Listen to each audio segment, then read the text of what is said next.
শুনছেন কহ গল্প। আজ শুনবেন আখতারুজ্জামান ইলিয়াসের লেখা মুক্তিযুদ্ধ ভিত্তিক ছোট গল্প রেইনকোট। গল্প পাঠে আপনাদের সঙ্গে আছি আমি কামরুজ্জামান জিপু। আপনারা শুনছেন কহ গল্পের নিবেদন রেইনকোট।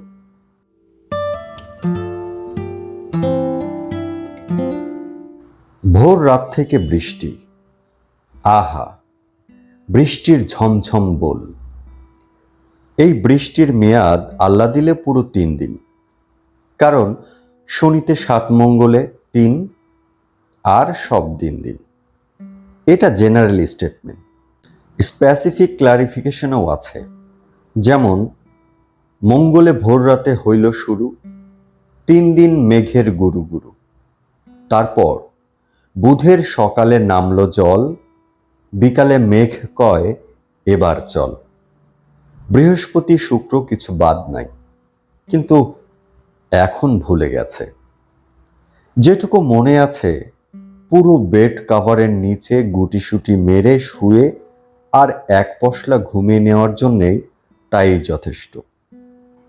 অন্তত 3 দিন ফুটফাট বন্ধ। বাদলায় বন্দুক বারুদ কি একটু জিরিয়ে নেবে না? এই কটা দিন নিশ্চিন্তে আরাম করো। তার হলো কই? Man proposes. এমন চমৎকার বাদলার সকালে দরজায় প্রবল কড়া নাড়া, শেষ হেমন্তের শীত শীত পর্দা ছিঁড়ে ফালা করে ফেলল, সব ভেস্তে দিল। মিলিটারি আজ তার ঘরে। আল্লাহ গো, আল্লাহুম্মা আন্তা সুবহানাকা ইন্নী কুনতু মিনাজ জালিমিন। পড়তে পড়তে সে দরজার দিকে এগোয়। এই কয়েক মাসে কত সূরাই সে মুখস্থ করেছে। রাস্তায় বেরুলে 5 কালেমা সব সময় রেডি রাখে ঠোঁটের উপর। কোন দিক থেকে কখন মিলিটারি ধরে, তবু একটা না একটা ভুল হয়ে যায়। দোয়া মনে হলো ঠিকই, কিন্তু টুপিটা মাথায় দিতে ভুলে গেল। 2টো ছিটকিনি, একটা খেলি এবং কাঠের ডাসা খুলে দরজার কপাট ফাঁক করতেই বাতাস আর বৃষ্টির ঝাপটার সঙ্গে ঘরে ঢোকে প্রিন্সিপালের পিয়ন। আলহামদুলিল্লাহ, মিলিটারি নয়।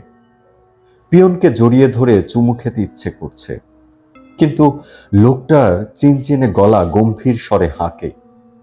সারনে সালাম দিয়া বলেই ভাঙাচোরা গালের খোঁচা খোঁচা দাড়িতে লোকটা নিজের বাক্যের কোমল শ্বাসটুকু শুষে নেয় এবং হুকুম ছাড়ে, তলব কিয়া আবি জানে হোগা। কি ব্যাপার?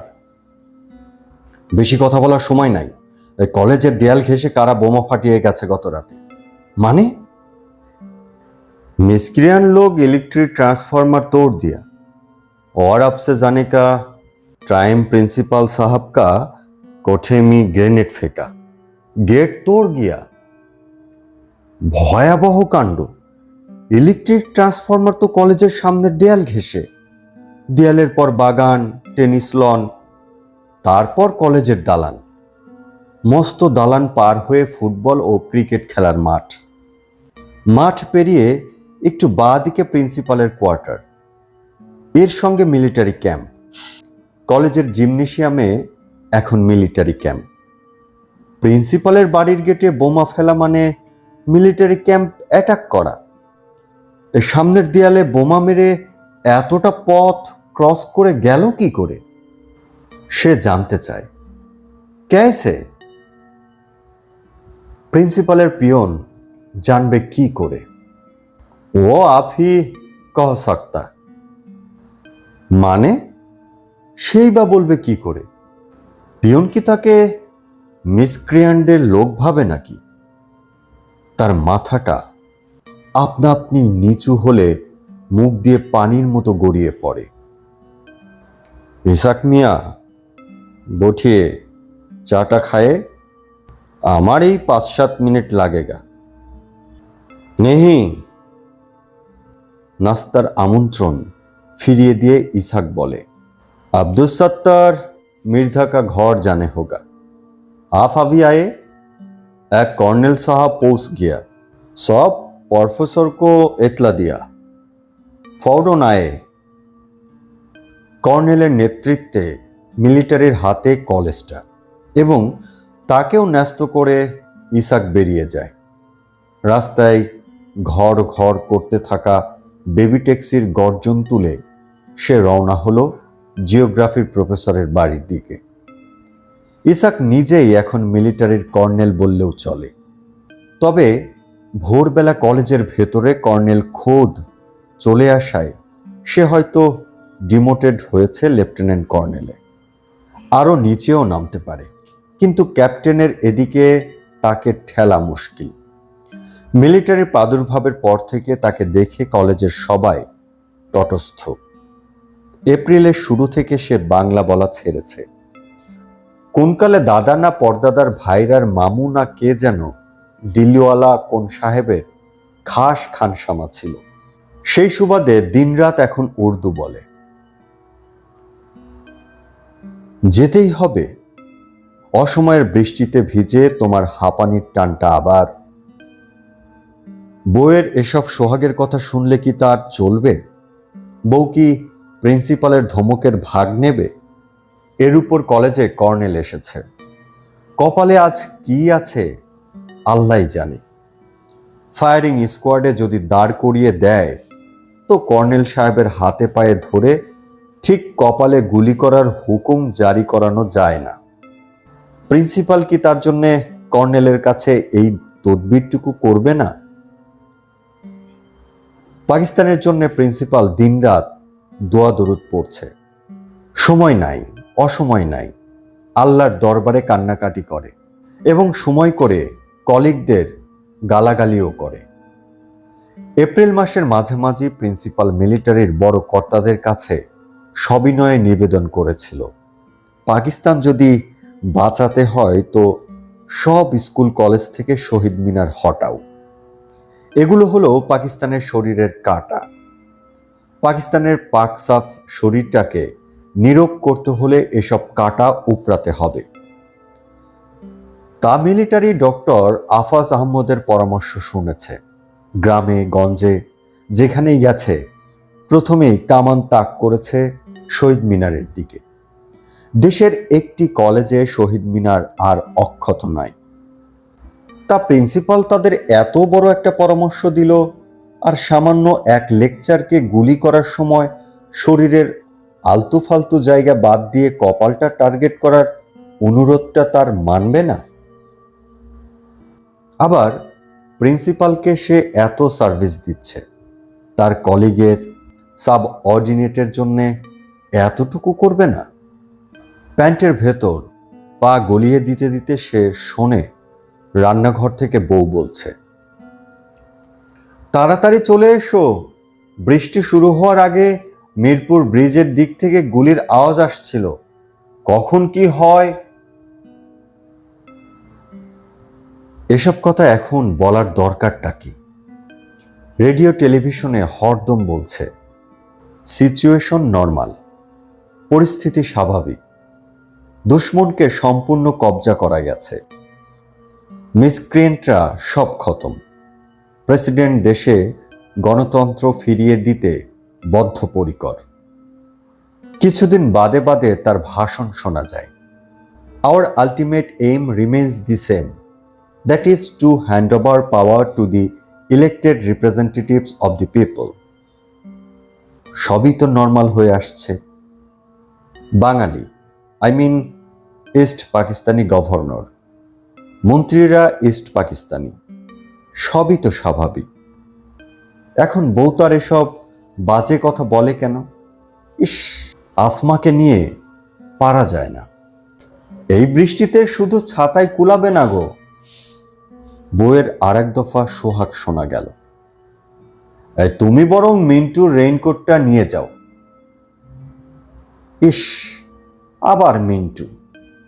বইয়ের এই ভাইটার জন্যই তাকে এক্সট্রা তটস্থ হয়ে থাকতে হয়। বাড়ি থেকে, হ্যাঁ, তার মগবাজারের 2 কামরার ফ্ল্যাট থেকেই তো মিন্টু চলে গেল জুন মাসে, জুনের 23 তারিখে। জুলাইয়ের 1 তারিখে সে বাড়ি শিফট করলো। বলা যায় না ওখানে যদি কেউ কিছু আঁচ করে থাকে। ও চলে যাবার 3 দিন পরেই পাশের ফ্ল্যাটের গোলগাল মুখের মহিলা তার বউকে জিজ্ঞেস করেছিল, ভাবি, আপনার ভাইকে দেখছি না? ব্যাস, এই শুনেই সে বাড়ি বদলাবার জন্য লেগে গেল হন্যে হয়ে। মিলিটারি লাগার পর থেকে এই নিয়ে 4বার বাড়ি পাল্টানো হলো। এখানে আসার পর নিচের তলার ভদ্রলোক একদিন বলছিল, আমার ভাইটাকে আর ঢাকায় রাখলাম না, যে গোলমাল, বাড়ি পাঠিয়ে দিলাম। শুনে বুকটা তার টিপটিপ করছিল। এবার যদি তার শালার প্রসঙ্গ তোলে। নিরাপত্তার জন্যই সে এখানে এসেছে, কলেজ থেকে দূরে, আত্মীয় স্বজন থেকে দূরে, শহর থেকেও দূরেই বলা যায়। ভেবেছিল নতুন এলাকা, পূব দিকে জানলা ধরে দাঁড়ালে চোখে পড়ে বিল আর ধান ক্ষেত। তা কি বিপদ! এদিকে নাকি নৌকা করে চলে আসে স্টেন গানওয়ালা ছোকরার দল।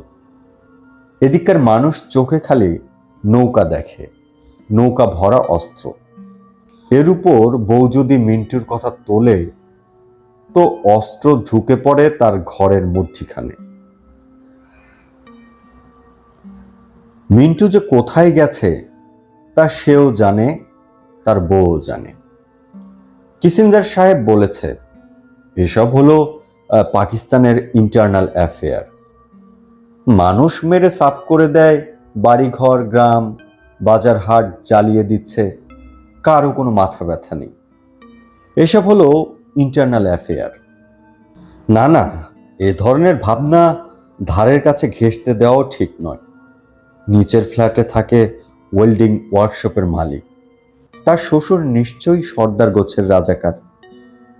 সপ্তাহে 2-3 দিন মেয়ের বাড়িতে রেফ্রিজারেটর, টেপ রেকর্ডার, দামি দামি সোফা সেট, ফ্যান, খাট, পালং সব চালান পাঠায়।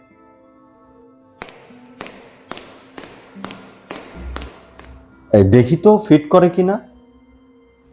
আসমা এগিয়ে এসে তার গায়ে রেইনকোট চড়িয়ে দিতে দিতে বলে, মিন্টু তো তোমার চেয়ে অনেক লম্বা, তোমার গায়ে হবে তো? দেখো, ফের মিন্টুর দৈর্ঘ্যের তুলনা করে তার সঙ্গে। এই ভাইকে নিয়ে এরকম বাড়াবাড়ি করাটা কি আসমার ঠিক হচ্ছে? ভালোই হলো, তোমার গোড়ালি পর্যন্ত ঢাকা পড়েছে, পায়েও বৃষ্টি লাগবে না। রেইনকোটের সঙ্গে কার টুপি এনে চড়িয়ে দেয় তার মাথায়। আব্বু ছোট মামা হয়েছে, আব্বু ছোট মামা হয়েছে। 2.5 বছরের মেয়ের সদ্য ঘুম ভাঙা গলায় ভাঙা ভাঙা বুলি শুনে সে চমকে ওঠে। মিন্টু কি ঢুকে পড়ল অস্ত্রশস্ত্র হাতে? এর মানে পিছে পিছে ঢুকছে মিলিটারি। তার মানে না, দরজার ছিটকিনি ও খিল সব বন্ধ। তাকে কি মিন্টুর মতো দেখাচ্ছে? মিলিটারি আবার ভুল করে বসবে না তো? এর মধ্যে তার 5 বছরের ছেলেটা গম্ভীর চোখে তাকে পর্যবেক্ষণ করে রায় দেয়। আব্বুকে ছোট মামার মতো দেখাচ্ছে, আব্বু তাহলে মুক্তিবাহিনী, তাই না? এ তো ভাবনার কথা। ড্রেসিং টেবিলের সামনে দাঁড়িয়ে নিজের নতুন রূপে সে ভ্যাবাচ্যাকা খায়। না, খামাখা ভয় পাচ্ছে।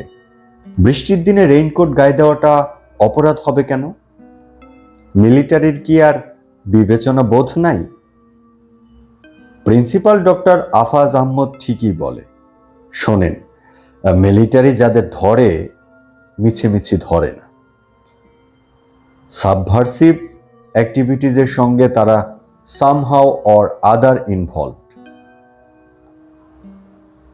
তা সে তো বাপু এসব থেকে শত হাত দূরে। শালা তার বর্ডার ক্রস করলো, ফিরে এসে দেশের ভেতরে দমাদম মিলিটারি মারে। তাতে আর দুলাভাইয়ের দোষটা কোথায়? এই যে মিলিটারি প্রত্যেক দিন এই ঢাকা শহরের বাজার পোড়ায়, বস্তিতে আগুন লাগিয়ে টপাটপ মানুষ মারে, মেয়েদের ধরে নিয়ে যায়, সে কখনো এসব নিয়ে টু শব্দটি করেছে? কলেজের দেয়াল ঘেঁষে প্রিন্সিপালের কোয়ার্টারের পাশে মিলিটারি ক্যাম্প, ক্লাস সব বন্ধ, ছেলেরা কেউ আসে না, মাস্টারদের হাজিরা দিতে হয়। তাও বহু টিচার গা ঢাকা দিয়েছে কবে থেকে, সে তো রোজ টাইমলি যায়। স্টাফ রুমে কলিগরা ফিসফিস করে, কোথায় কোন ব্রিজ উড়ে গেল, কোথায় 7 মিলিটারি লাশ পড়েছে ছেলেদের গুলিতে, এই কলেজের কোন কোন ছেলে ফ্রন্টে গেছে। কই, সে তো এসব আলাপের মধ্যে কখনো থাকে না। এসব কথা শুরু হলেই আলগোছে উঠে সে চলে যায় প্রিন্সিপালের কামরায়। ডক্টর আফাজ আহমেদের খ্যাস খ্যাস গলায় হিন্দুস্তান ও মিসক্রিয়েন্টদের আশু ও অবশ্যম্ভাবী পতন সম্বন্ধে নিশ্চিত ভবিষ্যৎবাণী শোনে। ওই ঘরে আজকাল সহজে কেউ ঘেঁষে না। উর্দুর প্রফেসর আকবর সাজিদকে প্রিন্সিপাল আজকাল তোয়াজ করে।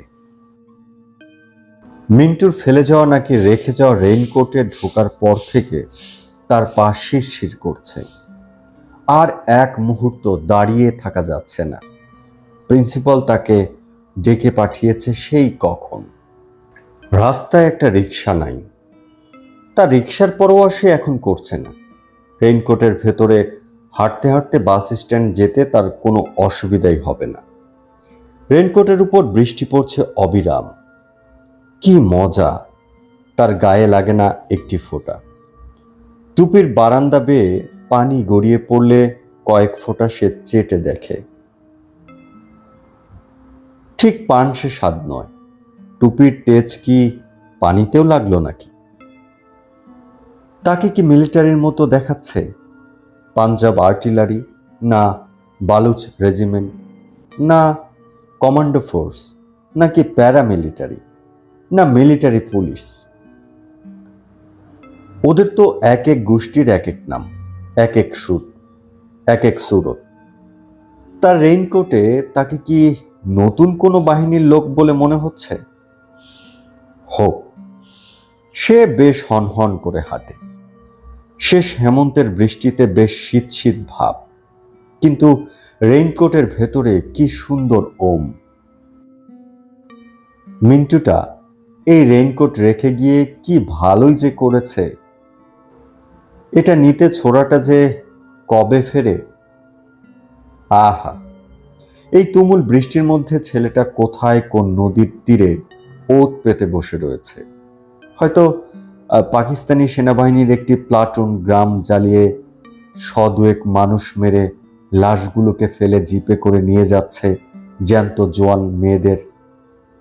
মিন্টুর স্টেনগান নিশ্চয়ই তাক করে রয়েছে ওই মিলিটারিগুলোর দিকে। মিলিটারির সব কটাকে খতম করে মেয়েগুলোকে বাঁচাতে পারবে তো? পারবে না? বড় রাস্তায় মিলিটারির লরি দেখে তার চৈতন্যোদয় ঘটে। মিন্টুকে নিয়ে এতক্ষণের ভাবনা আড়াল করতে নিজের চোখ জোড়ায় পুরু করে ভক্তি মাখিয়ে সে তাকিয়ে থাকে মিলিটারির দিকে। না বাবা, ওদের সঙ্গে চোখাচোখি না হওয়াই ভালো। লরি চলে যায় উত্তরে, তাকে তাই তাকাতে হয় দক্ষিণের দিকে। কিন্তু লরির বৃষ্টি ভেজা আওয়াজ মুছে ফেলা কি এতই সোজা? মিরপুর ব্রিজ থেকে আসমা কাল রাতে গোলাগুলির আওয়াজ পেয়েছে। লরি কি ওই দিকেই গেল? আরে কোথায় কি হয়, আর আসমা নিত্য শোনে গুলির শব্দ। এসব স্রেফ গুজব। প্রিন্সিপাল বলে, গুজব ছড়ানো আর গুজবে কান দেওয়া সমান অপরাধ। ওই যে পদ্য আছে, অন্যায় যে করে আর অন্যায় যে সহে। এটা হিন্দুর লেখা বলে কিংবা পরের কথাগুলো মনে নাই বলে প্রিন্সিপাল ওই পর্যন্ত বলেই থেমে যায়। বরং উর্দুতে বলে, সাজিদ সাহেব, গুজব সব গজব হতা। সাজিদ সঙ্গে সঙ্গে ছন্দ লাগায়, গুজব जो था वही सब आज गजब हो चुका है। প্রিন্সিপাল ভক্তি গদগদ হয়ে ঘর ঘর গলায় বলে, ইকবালের নাকি? দাঁড়ান, এই লিখে নি।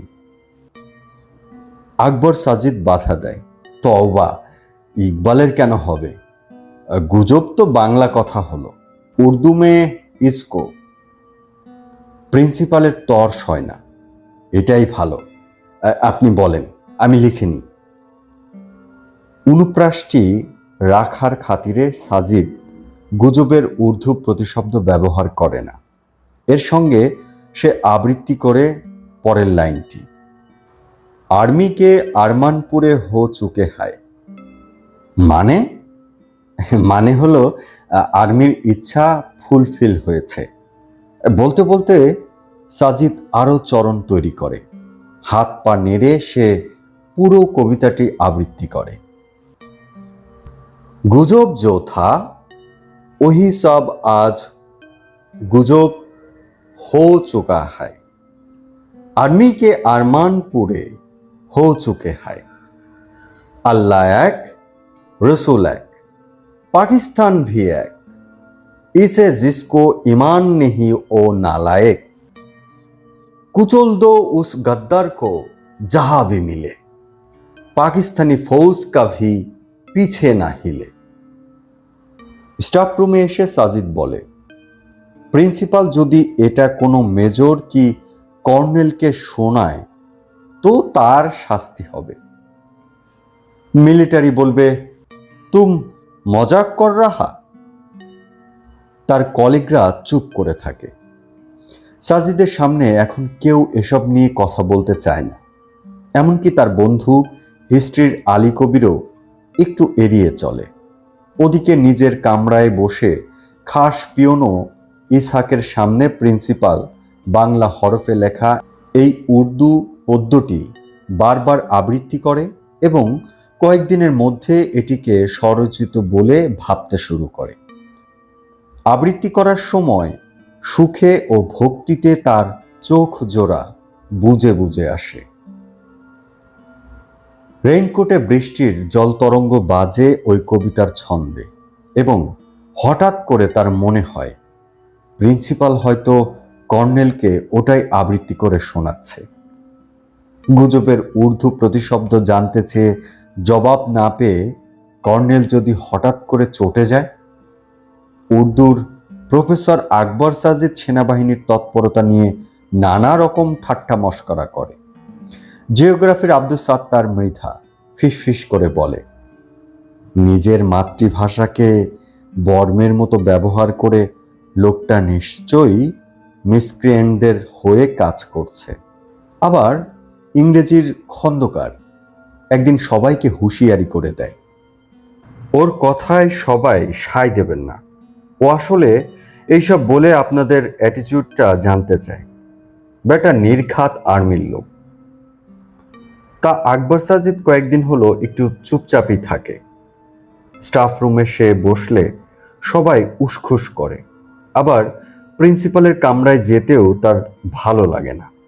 সে নিজেও সাজিদের কাছ থেকে দূরে দূরে থাকে, দরকার কি? তবে রেইনকোটের কল্যাণে গায়ে পানি না লাগিয়ে বৃষ্টিতে দাঁড়িয়ে আকবর সাজিদের সঙ্গে গোপনে কয়েকটা কথা বলার জন্য প্রাণটা তার আইটাই করে। এর মানে কি? না, এসব হাউস ভালো নয়। সেনাবাহিনী নিয়ে বাংলা কিংবা উর্দুতে ঠাট্টা মশকরা করার ভাবনা থেকে যতটা মুক্ত থাকা যায়। বাস স্ট্যান্ডে পৌঁছে বাসের জন্য তাকে তাকাতে হয় উত্তরেই। মিলিটারি লরির ল্যাসটাও দেখা যাচ্ছে। আবার তার বাসেরও তো নামগন্ধ নেই। বাস স্ট্যান্ডে জনপ্রাণী বলতে সে একেবারে একলা। রাস্তার পাশে পান, বিড়ি, সিগারেটের ছোট দোকানটার ঝাপ একটুখানি তুলে দোকানদারও তাকিয়ে রয়েছে উত্তরেই। ওদিকে কি কোনো গোলমাল হলো নাকি? দোকানদার ছেলেটা একটু বাচাল টাইপের। বাস স্ট্যান্ডে তাকে দেখলেই ছোড়াটা বিড়বিড় করে, কাল শোনেন নাই মিরপুরের বিল দিয়া 2 নৌকা বোঝাই করে আইছিল, একটা জিপ উড়াইয়া দিছে, কমপক্ষে 5টা খান সেনা খতম। বিবিসি কইছে রংপুর দিনাজপুরে হাফের বেশি জায়গা স্বাধীন। কাল চরমপত্র শুনছেন? এর সামনে সে বেশিক্ষণ দাঁড়ায় না। এসব গুজব শোনার সময়ও সে যদি ধরা পড়ে তো? গুজব যোথা ওহি সবাজ গজব হো চুকা হায়। প্রিন্সিপাল বলে, গুজবই হলো বাঙালির কাল। গুজবের আকর্ষণ ভারী তীব্র, গুজব মাত্রই সুস্বাদু। এই যে এখন বৃষ্টির আড়াল পেয়েও হতে পারে, কিংবা রেইনকোটের কল্যাণে বৃষ্টির হাত থেকে রেহাই পাবার স্বস্তির ফলেও হতে পারে। সে এগিয়ে গেল দোকানদারের দিকে। একটা গুজব শোনার হাউস করে সে জিজ্ঞেস করে, বাস আসেনি কতক্ষণ? আর বাস আসবে কই থেকে বলে ছেলেটা তাড়াতাড়ি ঝাঁপ ফেলে মুখ গুজে দিল দোকানের ভেতরে। তার ভাবনা হয়, বাস ডিপোতে কোনো হামলা হয়েছে নাকি? আসমার শোনা ওই গোলাগুলির শব্দ কি আসছিল বাস ডিপো থেকে? মিলিটারি লরি কি ওই দিকেই গেল? বাস ডিপোর পেছনে একটা বস্তি আছে, সেখানে মিলিটারি কি আগুন দিতে গেল? জায়গাটা খুব একটা দূরে তো নয়, সে একবার ঘুরেও তো আসতে পারে। বৃষ্টিটাও ধরে এসেছে, যাবে নাকি একবার? তার যাওয়া হলো না। এরই মধ্যেই ছিপছিপে বৃষ্টিতে লালচে আভা তুলে এসে পড়ল লাল রঙের স্টেট বাস। বাসে যাত্রী কম। না, কন্ডাক্টররা সবসময় যেমন খালি গাড়ি বলে চেঁচায় সেরকম নয়। সত্যি সত্যি অর্ধেকের বেশি সিট খালি। সে বাসে উঠলে তার রেইনকোটের পানি পড়তে লাগলো বাসের ভিজে মেঝেতে। এই জন্য তার একটু খারাপ কথা, অন্তত টিটকিরি শোনার কথা, কিন্তু তাকে কেউ কিছু বলে না। বাসে এত খালি সিট, বাসবনে ডোমকানা। প্রবাদটি মনে না পড়লেও ঠোঁটে তার একটু হাসি বিছানো থাকে। এই নীরব কিন্তু স্পষ্ট হাসির কারণ কি এই যে তার রেইনকোটের পানিতে বাসে সয়লাভ হয়ে গেলেও কেউ টু শব্দটি করছে না? তার পোশাক কি সবাইকে ঘাবড়ে দিল নাকি? খালি রাস্তা পেয়ে বাস চলে খুব জোরে, কিন্তু তার আসনটি সে নির্বাচন করতে পারছে না। টলতে টলতে একবার এই সিটে দেখে পছন্দ হয় না বলে ফের ওই সিটের দিকে যায়। এমন সময় পেছনের দিক থেকে দুইজন যাত্রী উঠে পড়ে তাড়াহুড়ো করে। রাখো রাখো বলতে বলতে ঝুঁকি নিয়ে তারা নেমে পড়ে চলন্ত বাস থেকে। সে তাদের দিকে তাকায় এবং বুঝতে পারে এরা পালালো ঠিক তাকে দেখেই। লোক দুটো নিশ্চয়ই ক্রিমিনাল, একটা চোর আর একটা পকেটমার, কিংবা দুটোই চোর অথবা দুটোই পকেটমার। নাম্বার মুহূর্তেই দুটোর মধ্যে সর্দার টাইপটার তার দিকে পেছনে ফিরে তাকালো। সেই চোখ ভরা ভয়, কেবলই ভয়। জুৎসই সিট বেছে নিয়ে সে ধপাস করে বসতেই ফোমে ফস করে আওয়াজ হয় এবং তাতেই ঘাবড়ে ফিরে তাকায় সামনের সিটে বসা তিনজন যাত্রী। এদেরও সে ঠিক চোর অথবা পকেটমার বলে ঠিক শনাক্ত করে ফেলে। ডাকাতও হতে পারে, কিংবা মিলিটারি কোনো বস্তিতে আগুন লাগিয়ে চলে এলে এরা ছোটে সেখানে লুটপাট করতে, অথবা মিলিটারি কোথাও লুটপাট করলে এরা গিয়ে উচ্ছিষ্ট কুড়ায়। তিনটেই পরের স্টপেজে নামার জন্য অনেক আগেই ধরফর করে উঠে দাঁড়ায় এবং বাস থামার সঙ্গে সঙ্গে নেমে পড়ে ঝটপট পায়ে। তিনটে ক্রিমিনালের একটাও তার দিকে আর ফিরেও তাকায় না। তার মানে তাকে বেশ ভয় পেয়েছে বলেই তার সঙ্গে চোখাচোখি এড়াতে এদের এত কসরত। যাক, মিন্টু রেইনকোটে তার কাজ হচ্ছে। চোর ছ্যাচোর পকেটমার সব কেটে পড়ছে। ভালো মানুষরা থাক, সে বেশ সৎসঙ্গে চলে যাবে একেবারে কলেজ পর্যন্ত। আসাদগেট বাস স্টপেজে ঝিরিঝিরি বৃষ্টিতে দাঁড়িয়ে অপেক্ষা করছিল বেশ কয়েকজন মানুষ। ছাতা হাতে, কেউ কেউ নিজ নিজ ছাতার নিচে, এবং ছাতা ছাড়া অনেকেই অন্যের ছাতার নিচে মাথার অন্তত খানিকটা পেতে দিয়ে বৃষ্টির ছাড় থেকে আত্মরক্ষা করতে শরীরগুলোকে আঁকা বাঁকা করছিল। বাস থামলে সে দেখল একে একে 9 জন প্যাসেঞ্জার বাসে উঠল। সে বেশ খুঁটিয়ে খুঁটিয়ে সবাইকে দেখে, তো তার দিকে তাকিয়ে 9 জনের 3 জন আরে রাখো রাখো, এবং একজন রাখো রাখো বলতে বলতে নেমে পড়ল ধরফর করে। শেষের জন বোধহয় এমনি অর্ডিনারি চোর, ছিচকে চোর হওয়ার সম্ভাবনাই বেশি। আর প্রথম 3টে মিলিটারির হোগায় হোগায় ঘোরে। কোথাও সুন্দরী মেয়ে মানুষ দেখলে মিলিটারিকে খবর দেয়, কিংবা মিলিটারির কাছ থেকে বন্দুক নিয়ে পাকিস্তান জিন্দাবাদ পাকিস্তান জিন্দাবাদ স্লোগান দিয়ে মহল্লায় মহল্লায় ঘোরে আর সুন্দরী মেয়েদের ধরে এনে পৌঁছে দেয় মিলিটারির ক্যাম্পে। এগুলো হলো ভাওরা, রাজাকার ভাওরা। ফের নতুন করে অপরাধী মুক্ত বাসে যেতে এখন ভালো লাগছে। জানালার বাইরে বৃষ্টির আশ উঠছে ঠান্ডা হাওয়ায়। গাছপালা ও লোকজন ও দোকানপাট ও ঘরবাড়ির উপর ট্রান্সপারেন্ট আবরণ দেখে তার এক্সট্রা ভালো লাগে। সমস্ত ভালো লাগাটা চির খায় বাস হঠাৎ করে ব্রেক কষলে। তখন তাকে তাকাতে হয় বায়ে। চোখে পড়ে নির্মীয়মান মসজিদের ছাদের দিকে। দরজা থেকে ঠান্ডা হাওয়া এসে লাগে তার মুখে এবং নাকের ভিতর দিয়ে সেই হাওয়া ঢুকে পড়ে বুকে। সেখানে ধাক্কা লাগে। ক্রাক ডাউনের রাত কেটে ভোর হলে মিলিটারির গুলিতে এই মসজিদের ছাদ থেকে পড়ে গিয়েছিল মুয়াজ্জিন সাহেব। ঠান্ডা হাওয়ার ধাক্কা রেইনকোটের তাপে এতটাই গরম হয়ে ওঠে যে মনে হয় ভেতরে বুঝি আগুন ধরে গেল। মসজিদের উল্টো দিকের বাড়িতে 3 তলায় থাকতো তখন তারা। রাত ভর ট্যাঙ্কের হুঙ্কার আর মেশিন গান আর স্টেন গানের ঘেউ ঘেউ আর মানুষের কাতরানিতে তাদের কারো ঘুম হয়নি সে রাতে। ছেলে মেয়ের মায়ের সঙ্গে সে শুয়েছিল খাটের নিচে। ভোরবেলা মিলিটারি মানুষ মারার একটু বিরতি দিলে ছেলে মেয়েরা ঘুমিয়ে পড়ে এবং বন্ধ জানালার পর্দা একটু তুলে সে রাস্তা দেখতে থাকে। রাস্তার ওপারে মসজিদের ছাদে মুয়াজ্জিন সাহেব দাঁড়িয়েছিল আজান দিতে। সাধারণত জুম্মার নামাজটা সে নিয়মিত পড়ে, তবে সেই ভোরে তার আজান শুনতে ইচ্ছে করছিল খুব। মুয়াজ্জিনের আজান দেওয়াটা সম্পূর্ণ দেখবে বলে সে জানলার ধার থেকে সরে না। সারা এলাকায় ইলেকট্রিসিটি নষ্ট, মসজিদের মাইক্রোফোন অকেজো। মুয়াজ্জিন সাহেব গমগমে গলায় যতটা পারে জোর দিয়ে বলে উঠল, আল্লাহু আকবার। দ্বিতীয়বার আল্লাহুর মহত্ব ঘোষণা করার সুযোগ তার আর মেলেনি।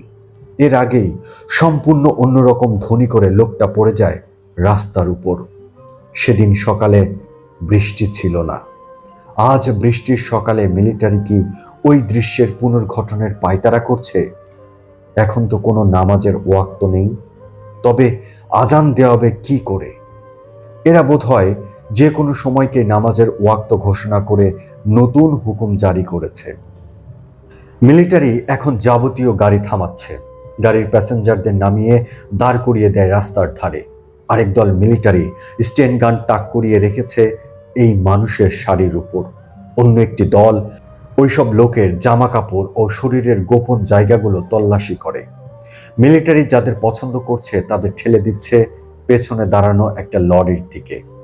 তাদের বাসটিতে এসে উঠল লম্বা ও খুব ফর্সা এক মিলিটারি। এখন বাসের ভেতর কোনো আওয়াজ নাই। যাত্রীদের বুকের টিপটিপ শব্দ এই নীরবতার সূচকে বাড়ে এবং এটাই তার মাথায় বাজে দ্রাম দ্রাম করে। বারান্দাওয়ালা টুপির নিচে শব্দের ঘষায় ঘষায় আগুন জ্বলে এবং তার হলকা বেরোয় তার চোখ দিয়ে। তবে একটু নড়ে বসলে মাথার ও বুকের ধ্বনি নিয়ন্ত্রণে আসে এবং এসবকে পরোয়া না করে সে সরাসরি তাকালো মিলিটারির মুখের দিকে। মিলিটারির চোখ ছুচুলো হয়ে আসে এবং ছুচুলো চোখের মণি কাটার মতো বিঁধে যায় তার মুখে। সেও তার চোখের ভোঁতা কিন্তু গরম চাহনিটাকে স্থির করে আলগোছে বিছিয়ে দেয় মিলিটারির খাড়া নাকে। ছুচুলো চোখে, গোপের নিচে ও নাক, গোপ ও চোখের আশেপাশের ও নিচের লালচে চামড়ায়। এতে কাজ হলো। মিলিটারির চোখা চোখ সরে যায় তার মুখ থেকে, নেমে পড়ে তার রেইনকোটের উপর।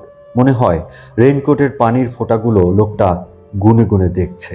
ভেতরের তাপে এইসব পানির ফোঁটা কি একটু লালচে দেখছে?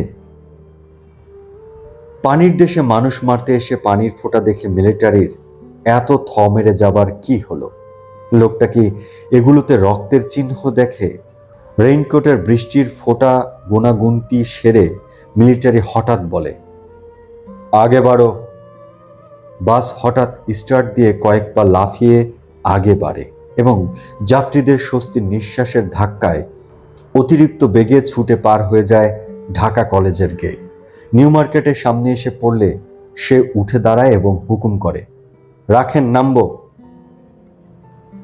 বাস একটু স্লো হলে তার রেইনকোটের জমানো পানি গড়িয়ে পড়তে দিয়ে অপরাধী মুক্ত বাস থেকে নামতে নামতে সহযাত্রীদের দিকে তাকিয়ে সে ঠোঁট বাঁকায়।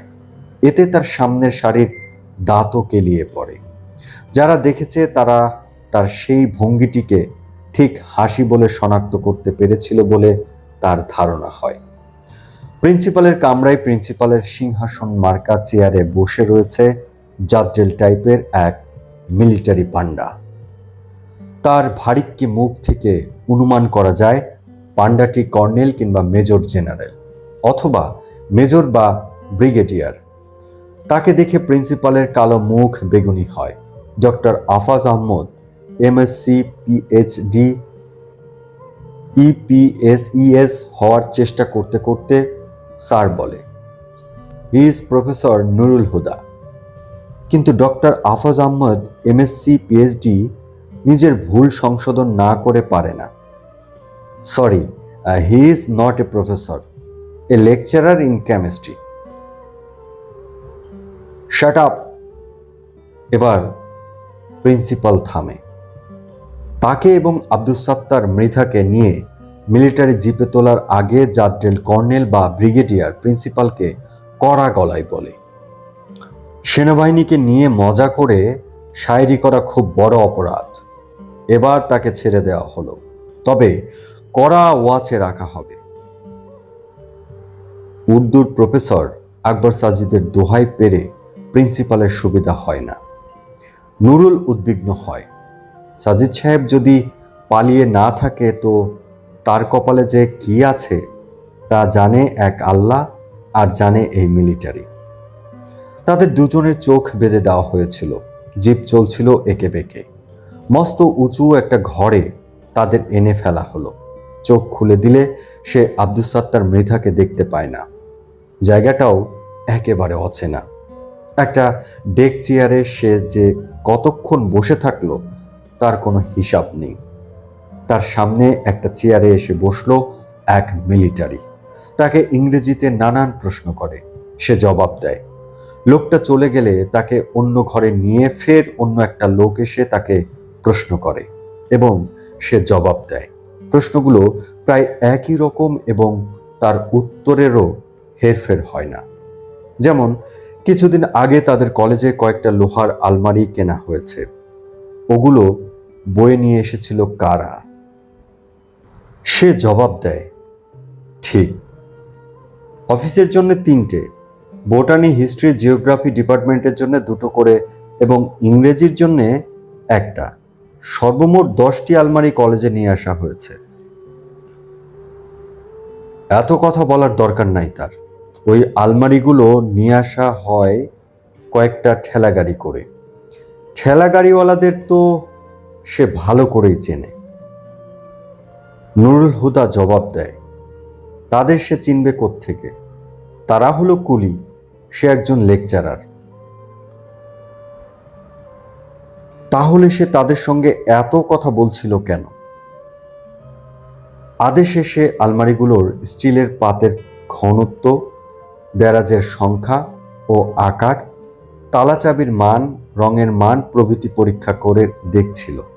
তার দায়িত্ব ছিল। মিলিটারি শান্ত গলায় তথ্য সরবরাহ করার ভঙ্গিতে বলে, মিসক্রেন্টরা কলেজে ঢুকেছিল কুলির বেশে। এটা তার চেয়ে আর ভালো জানে কে।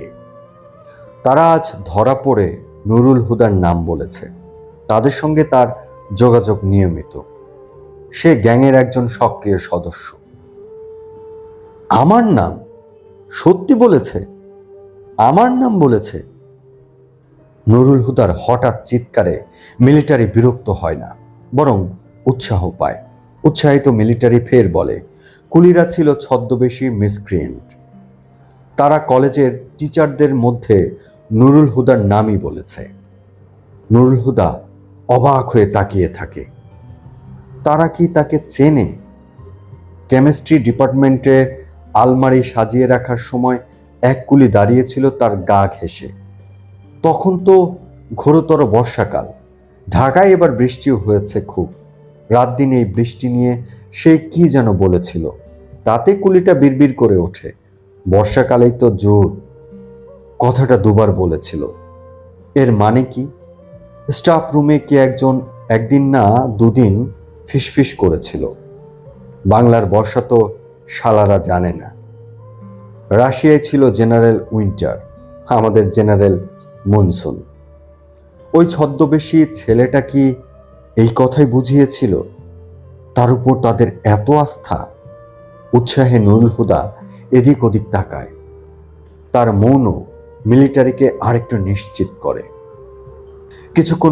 কতক্ষণ পর সে বুঝতে পারে মিলিটারি তাকে ফের একই প্রশ্ন করে জবাব না পেয়ে প্রবল বেগে দুটো ঘুষি লাগায় তার মুখে।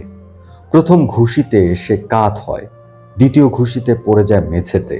মেঝে থেকে তুলে তাকে মিলিটারি ফের জিজ্ঞেস করে, ওদের আস্তানা কোথায় সে খবর তার তো ভালোভাবেই জানা আছে। সে জবাব দেয়, হ্যাঁ। ওই ঠিকানাটা বলে দিলেই তাকে সসম্মানে ছেড়ে দেওয়া হবে, এই নিশ্চয়তা দিয়ে তাকে পাউরুটি ও দুধ খাওয়ানো হয়। তাকে ভাবতে সময় দিয়ে মিলিটারি চলে যায়। কিছুক্ষণ পর, কতক্ষণ সে জানে না, মিলিটারি ফিরে এসে ফের বলে, মিস ক্রেনদের ঠিকানা তো তার জানা আছে। সে ফের জবাব দেয়, হ্যাঁ। কিন্তু পরের প্রশ্নের জবাব না পেয়ে মিলিটারি তাকে নিয়ে যায় অন্য একটি ঘরে। তার বেটে খাটো শরীরটাকে ঝুলিয়ে দেওয়া হলো ছাদে লাগানো একটা আংটার সঙ্গে। তার পাছায় চাবুকের বাড়ি পড়ে সপাত সপাত করে। তবে বাড়িগুলো বিরতিহীন পড়তে থাকায় কিছুক্ষণের মধ্যেই সেগুলো নুরুল হুদার কাছে মনে হয় স্রেফ উৎপাত বলে। মনে হচ্ছে যেন বৃষ্টি পড়ছে মিন্টুর রেইনকোটের উপর। রেইনকোটটা এরা খুলে ফেলেছে, কোথায় রাখলো কে জানে, কিন্তু তার ওম তার শরীরে এখনো লেগেই রয়েছে। বৃষ্টির মতো চাবুকের বাড়ি পড়ে তার রেইনকোটের মতো চামড়ায়, আর সে অবিরাম বলেই চলে, মিসক্রিয়েন্টদের ঠিকানা তার জানা আছে। শুধু তার শালার নয়, তার ঠিকানা জানার মধ্যে কোনো বাহাদুরি নাই।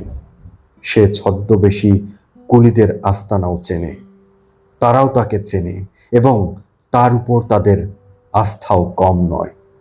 তাদের সঙ্গে তার আতাতের অভিযোগ ও তাদের সঙ্গে তার আতাত রাখার উত্তেজনায় নুরুল হুদার ঝুলন্ত শরীর এতটাই কাঁপে যে চাবুকের বাড়ির দিকে তার আর মনোযোগ দেওয়া হয়ে ওঠে না। রচনাকাল 1995। এতক্ষণ শুনছিলেন আখতারুজ্জামান ইলিয়াসের লেখা মুক্তিযুদ্ধ ভিত্তিক অসম্ভব সুন্দর ছোট গল্প রেইনকোট। গল্প পাঠে আপনাদের সঙ্গে ছিলাম আমি কামরুজ্জামান জীব। এরকম আর গল্প কিংবা উপন্যাস শুনতে চ্যানেলটি সাবস্ক্রাইব করে পাশে থাকা বেল আইকনটি অন করে দেবেন। এছাড়া গল্পটি যদি ভালো লাগে তাহলে অবশ্যই প্রিয়জনের সঙ্গে শেয়ার করতে ভুলবেন না। এরকম আর গল্প কিংবা উপন্যাস নিয়ে আবারও আপনাদের সঙ্গে দেখা হবে। সেই পর্যন্ত আপনারা সবাই ভালো থাকবেন, সুস্থ থাকবেন। মোস্ট ইম্পর্টেন্টলি, কহ গল্পের সঙ্গেই থাকবেন।